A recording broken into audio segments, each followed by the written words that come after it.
নমস্কার, প্রীতিকথা নতুন একটা মিনি ব্লগে আপনাদের সকলকে স্বাগত। অনেক দিন পর একটা বাংলা ব্লগ নিয়ে চলে এলাম। আশা করি আপনারাও খুব ভালো আছেন, আমিও খুব ভালো আছি। আজকে যে ভিডিওটা আপনাদের সাথে শেয়ার করব সেটা পাঞ্জাবের একটা মোস্ট পপুলার ফেস্টিভ্যাল বলতে পারেন, যেটা হচ্ছে লোহড়ি। লোহড়িটা কি আমি আপনাদের একটু বিস্তরভাবে জানাই।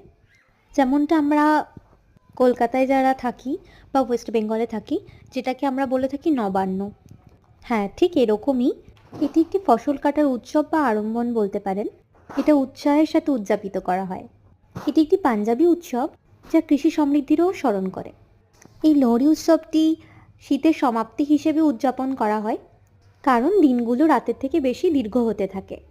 আগুনের চারপাশে ঘুরে ঘুরে এরা বাদাম এবং পপকর্ন, যেটাকে বলা হয় ভুট্টার, সেটা এরা আগুনের মধ্যে দিতে থাকে, এবং সাদা তিল, আর সবার সাথে এগুলো ভাগ করে খায়। সাথে নাচ গান, স্ত্রী পুরুষ উভয়ে এরা আগুনের চারপাশে এরকম নাচ গান করতে থাকে।